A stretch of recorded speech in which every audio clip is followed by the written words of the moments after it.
Hi, good morning everyone. How are you? This is JD's Guidance. Hi, hello everyone. This is JD's Guidance. In this video, we are going to see the difference between micro and macroeconomics basically. However, we will first see what is macroeconomics all about and how it is. Then we will proceed to see how it is different from the microeconomics. So let us begin. So first let us understand what is macroeconomics. So to see these points one by one, before that, let me explain you one thing. That micro means microeconomics is that branch of economics which talks about the things which are at individual level, like individual demand, individual supply, so we are talking about things at the individual level. But when we aggregate those estimates, like if we aggregate all the individual demands, then that becomes aggregate demand and that is about macro. So macro talks about the aggregates of all the individual estimates. So what is macroeconomics? It is that branch of economics which studies the aggregates or averages covering the entire economy. But in microeconomics, we are not talking about the entire economy. We are talking about an individual unit. It could be an individual demand, individual savings, individual supply. So that means when we talk things at the very basic level, at the root level, that is the microeconomics, it's a micro level, whereas macroeconomics is all about the things, or we are talking about the aggregates of those, averages of those concerning the entire economy. So the first point is clear that macroeconomics studies the aggregates or averages covering the entire economy. Aggregative economics, macroeconomics is also known as aggregative economics, which examines the interrelationship among the various aggregates. So we want to establish the interrelationship between the various aggregates, like we talk about the aggregated demand, that is the aggregate or average individual demands. We also talk about the income, we also talk about the employment. So these are the macroeconomic parameters, these are not microeconomic parameters. When we talk about income, employment, these are all about macroeconomic parameters. And we in macroeconomics, we just not aggregate things, but we also try to establish the relationship between those parameters. Now, in macroeconomics, the main objective, the main focus is the determination of income and employment. We want to know the income and employment determination under macroeconomics. Macroeconomics is also known as, therefore, it is also known as theory of income and employment, or also known as income analysis. So, you have to keep the main points clear with you that macroeconomics is the aggregated economics. Second thing, you must know that macroeconomics, the central problem is the determination of income and employment. These are the two takeaways from this particular slide. Next, now when we talk about macroeconomics, what are the things that comes under it? So you can see we are talking about total, that is national income, total employment, national output, total investment, total consumption, total savings, aggregate supply, aggregate demand, general price level, wage structure, cost structure. So these are all your macroeconomic parameters. These are not applicable to individual levels. So that is why macroeconomics is for, or the are concerned, the macroeconomics is concerned about the entire economy.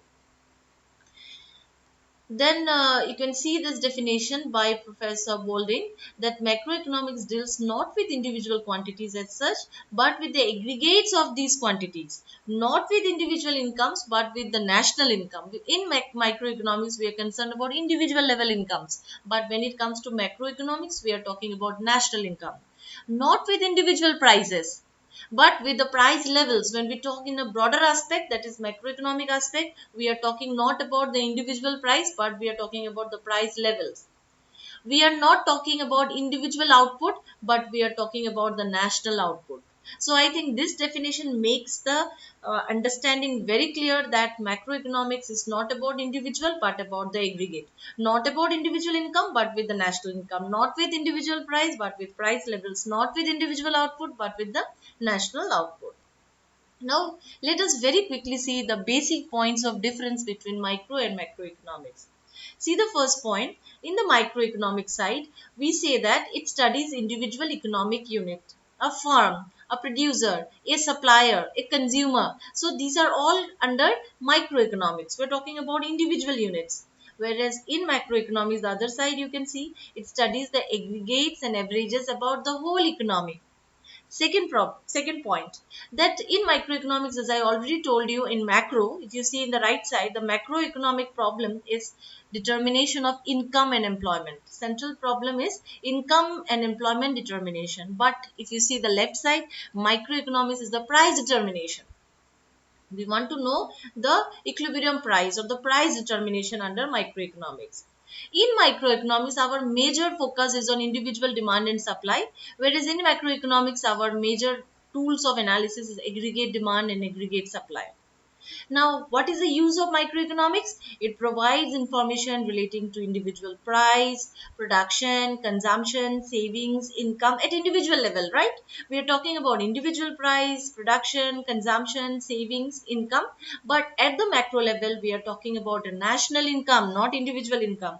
We are talking about total output, total consumption, and general price levels or the general price changes. So these are the points which distinguishes between micro and macroeconomics. Now we talk about evolution of macroeconomics. Earlier we had a approach that is micro. Historically, we have seen that microeconomics prevailed.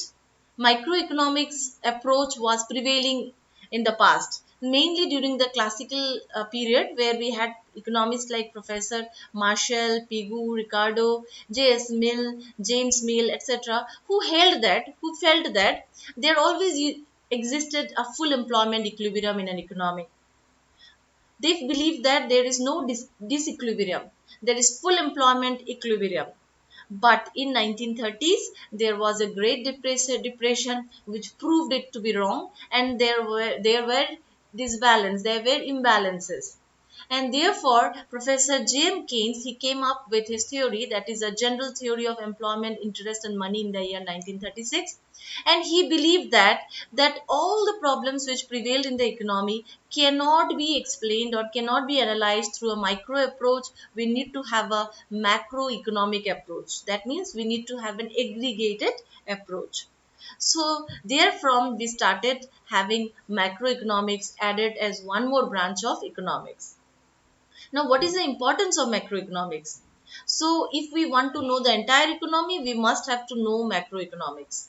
So, if you see here, macroeconomic analysis is required for study of an economy. As you can see in the brackets, macroeconomic paradoxes hold that whatever is true at micro level may not be true at macro level, as it was pointed out by Keynes. He says that whatever is true at the micro, if I make my approach micro and I feel that these are the things happening, but at the macro level the things may be opposite. So there is a need for another branch, that is macroeconomic. Studying economic problems, that is control price fluctuations, unemployment, is not possible with a micro approach. If we have to control inflation, if we have to control unemployment, these problems are macro in their nature, it's not micro. So macroeconomic helps analyze and solve the problems like income, the price fluctuations or inflation and unemployment. If we have to make policies, like if I have to curtail inflation or deflation and unemployment, these policies I can frame only when I have a macroeconomic approach and I have variables like aggregate demand, aggregate supply. These variables are important for me, for an economy to make policy. And if, as I already told, if I have to know about the overall performance of an economy, the macroeconomic parameters are to be assessed. So if I have to know and the nature of material welfare of an economy, macroeconomics is the indicator. So this tells us that what is macroeconomics and how it is different from microeconomics and how it is important, how macroeconomics as a branch of economics is important. So with this, friends, we have come to know that what is macroeconomics and what are its importance and how it is different from microeconomics. In my next video, we are going to see many more things, that is how to estimate national income, how to compute GDP, how to compute the national income of a economy. So that's all for today. Thank you. Bye bye.